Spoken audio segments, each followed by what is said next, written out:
The bank's glass facade reflected flashing emergency lights as Captain Evans's voice cut through the radio static. Thermal shows 3 hostiles, 12 hostages. They've rigged countermeasures. Our drones are blind.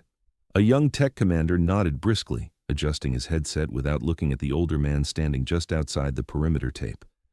Officer Ben Carter stood motionless, his weathered hand resting on the flank of his aging German shepherd, Rex. The dog's ears twitched at frequencies the human ear couldn't register. "Those sensors won't find what they're not programmed to see," Ben said quietly. The commander finally turned, his expression dismissive. "We have digital surveillance covering every angle. This isn't the 90s anymore." Ben just watched the building, his eyes tracing patterns the computers couldn't comprehend. 23 years. That's how long Ben Carter had served in the K-9 unit before they reassigned him to desk duty. They called it a promotion. He called it a burial. The new police commissioner had arrived with binders full of efficiency reports and flowcharts. K-9 units average 4.7 minutes per building clearance, he'd announced at the briefing. The new drone systems do it in 47 seconds with 99.8% accuracy. Ben had kept his hand on Rex's head throughout the meeting, feeling the subtle vibration of the dog's low growl. They didn't understand that the 2% inaccuracy represented human lives. They replaced his unit with thermal imaging cameras that couldn't distinguish between a hostage's body heat and a radiator. Digital surveillance that got confused by reflective surfaces. They called his methods too slow because they measured speed in seconds instead of saved lives. Rex was 12 years old now, his muzzle gone gray, his hips stiff in the morning. But when Ben looked at him, he didn't see an aging dog. He saw the partner who'd found a missing child in a storm drain after search teams had given up, the partner who'd detected a bomb disguised as a package when the electronic sweep came back clean. Their bond wasn't in any efficiency report. It was in the way Rex would shift his weight slightly to the left when he caught a scent pattern that didn't belong. The way his tail would go still when he detected stress pheromones the sensors missed. They'd taken Ben's badge off the streets, but they couldn't take the map of the city that lived in Rex's nose or the intuition that lived in Ben's bones. The SWAT team moved in with perfect synchronization, their movements choreographed by the Tech Command Center. "Hostile 1, northwest corner, 2nd floor," the commander's voice crackled. "Thermal signature matches the bank manager's description." The breach team hit the door exactly as planned. That's when everything unraveled. The thermal imaging flickered. Someone had placed heating pads throughout the building, creating false hotspots that confused the sensors. Communication systems went dead as jammers, activated. The hostage-taker had anticipated their technology and countermeasured every system. Through the binoculars, Ben watched the team retreat, their coordinated assault collapsing into confusion. They'd trained for every scenario except one where their gadgets failed them. The young commander's confidence evaporated as his screens filled with static. "I need visual! Somebody get me eyes in there!" His technicians scrambled, but the building was a digital black hole. The hostage-taker wasn't just some desperate criminal. He understood their systems better than they did. He'd turned their technology against them, creating a maze of false signals and dead zones. Ben watched the commander's hands tremble slightly as he tried to reroute communications. This was the 0.2% margin of error that efficiency reports never accounted for. This was the moment when seconds mattered less than understanding, when technology needed to yield to instinct. Rex whined softly, his nose twitching as he caught scent patterns the air sensors couldn't decode. The dog knew what the computers didn't, that real threats didn't show up on thermal imaging. Ben Carter stepped under the perimeter tape without asking permission. His movement was so deliberate, so devoid of hesitation, that the junior officers parted for him without thinking. Rex moved at his heel, the dog's entire body tuned to frequencies no radio could transmit. The young commander started to protest, but the words died in his throat as Ben's gaze swept across the building's facade. He wasn't looking at windows or doors. He was reading the story the building itself was telling. The subtle pattern of dust swirling near a ventilation grate, the way morning dew had evaporated from one section of roof faster than others. The barely perceptible vibration in a ground floor window pane that shouldn't be vibrating at all. Rex's nose lifted, sampling air currents the sensors dismissed as environmental data. The dog's head tilted, ears rotating like satellite dishes, calibrating to a signal only he could detect. Ben watched the subtle shift in the dog's shoulder muscles, the way his weight distributed between front paws. These were the chapters of a book written in a language only they could read. The ventilation system wasn't just moving air, it was carrying information, scent particles from different floors mixing in specific patterns, the faintest trace of cordite from a weapon that hadn't been fired yet, the chemical signature of adrenaline from hostages whose fear the thermal cameras registered as simple body heat. The tech commander approached, his voice tight with frustration. "Carter, get back behind the line. Your dog can't see through walls either." Ben didn't turn from the building. He doesn't need to see through them. He needs to understand what's happening on the other side. He pointed to a second-story window where the glass had the slightest haze pattern. "They've got the HVAC running full. Blast in that room!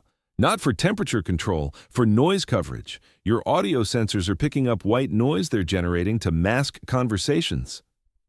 Rex whined softly, his attention fixed on a ground-level air intake vent. The dog's nostrils flared, then his body went still in that particular way that meant he'd identified human scent patterns the building's circulation was distributing. Ben moved along the perimeter, his eyes tracking the subtle tells the technology was programmed to ignore. A curtain moving not from wind, but from someone brushing against it. The pattern of shadow and light in a window that suggested furniture had been rearranged to create firing positions. Rex's ears twitched at frequencies the digital recorders filtered out as background noise. The dog could distinguish between the hum of the building's electrical systems and the vibration of someone breathing too quickly behind a wall. This wasn't surveillance. This was listening to the building's heartbeat, the difference between reading a medical chart and feeling a patient's pulse with your own fingers. Ben crouched beside Rex, his hand resting lightly on the dog's shoulder. To anyone watching, it looked like simple affection. But between them passed a conversation decades in the making. The slight pressure of Ben's fingers asked a question. The almost imperceptible tilt of Rex's head gave the answer. Their communication existed in the space between heartbeats, in the shared understanding that came from thousands of hours working together in situations where a single misinterpretation could mean death. Rex's muzzle twitched, not a scent but a scent pattern. The difference between smelling coffee and understanding that the coffee had been brewed recently, that someone had added sugar, that the person drinking it was right-handed based on how the cup was positioned. The dog's attention shifted to a ventilation shaft on the building's east side. His ears rotated forward, then flicked back, then forward again. Ben didn't need translation equipment.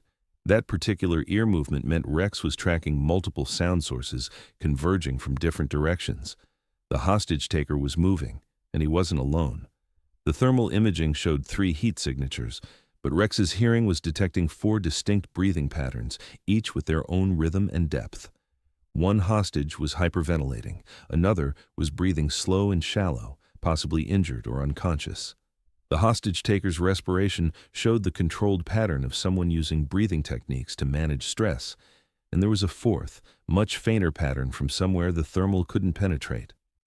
Ben watched Rex's tail. Most people thought a wagging tail meant a happy dog. They didn't understand the language of the tail's position, the stiffness, the slight tremors that indicated concentration levels. Right now, Rex's tail was held at precisely 45 degrees, vibrating with the faintest tremor that meant he was processing complex sensory input. The dog's nose worked the air like a safecracker listening for tumblers to click into place. He could distinguish between the scent of fear sweat from hostages and the different chemical signature of adrenaline from someone preparing for violence. He could tell how recently people had moved through spaces by how scent particles had settled on surfaces. Their partnership had been built in moments like this, in burned-out buildings where Rex would freeze at a particular angle that meant structural instability ahead. In drug raids where the dog would indicate not just that drugs were present, but whether they'd been recently handled based on how scent molecules had transferred to surfaces. This wasn't training. This was the accumulated wisdom of 2 beings who had learned to speak a language that existed beneath words, in the realm of instinct and shared experience. Rex's head cocked to the left, his "I'm puzzled but working it out" position. The building was telling them a story that contradicted the technological readouts, and the dog was cross-referencing scent, sound, and memory to get the translation right. Ben Carter walked toward the command vehicle, Rex moving at his heel with that quiet purpose that made junior officers instinctively step aside. The young commander looked up from his malfunctioning screens, his face tight with frustration. "Carter, I told you to stay back. We're dealing with a technological countermeasure scenario here." Ben's voice remained level, almost quiet, but it carried through the tension. "Your thermal shows 3 hostiles because they've placed heating pads throughout the building. Your audio's picking up generated white noise, masking their conversations, and your 4th hostile is in the basement utility room where your sensors can't penetrate." The commander stared, his mouth slightly open. "The basement? Our blueprints don't show—" Ben cut him off gently. "Because it's not on the official plans. It's a storage space the bank managers use for overflow. Access is through a disguised panel behind the teller counter. Your 4th man is their overwatch. He's monitoring police channels and controlling the jamming equipment." Rex shifted his weight, his attention fixed on the building as if he could see through the walls. Ben continued, his words measured. "The hostage taker isn't a criminal. He's a former security consultant who designed this building's systems. That's how he knows exactly how to counter your technology." He pointed toward a second-story window. "The real hostages are all on the east side, being moved periodically to create confusing thermal signatures. The west side readings are dummies, heated mannequins or something similar. Your 3 hostiles are actually 2, plus 1 hostage forced to move around to simulate a 3rd. Ben's hand rested on Rex's head. "My partner here detects 4 distinct breathing patterns where your equipment shows 3. And he smells prescription medication on one of the hostages, blood pressure meds. That man's breathing is shallow. He may be in medical distress." The commander's skepticism warred with his desperation. "You expect me to base an assault on what a dog smells?" Ben's gaze never wavered. "I expect you to consider that your technology has been completely neutralized by someone who understands it better than you do. Meanwhile, my partner here is reading the building's actual story, not the story your equipment is being tricked into telling." He gestured toward the ventilation system. "They're using the HVAC to distribute scents and sounds strategically. But they can't fool a nose that knows the difference between fear sweat and aggression sweat, between recent movement and stationary positioning." The tactical team members had stopped their frantic adjustments to listen. Ben's quiet authority filled the space where technology had failed. "They're expecting another tech-based assault. They're prepared for drones, thermal override attempts, digital countermeasures. They're not prepared for someone who understands human behavior and building mechanics. The overwatch in the basement is their weakest point. Cut him off and their coordination fails. But we have about 20 minutes before that hostage with blood pressure issues becomes a critical situation." The commander looked from his blank screens to Ben's steady gaze, to the aging dog who seemed to understand every word. The calculation in his eyes shifted from technological certainty to desperate hope.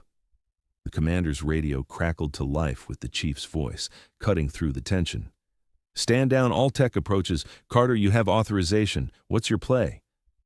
Ben's eyes never left the building as he spoke, his voice low and certain. "No assault, no breach. 1 man, 1 dog through the service entrance they forgot exists because it's not on digital blueprints." He pointed to an unmarked door partially hidden by overgrown shrubs.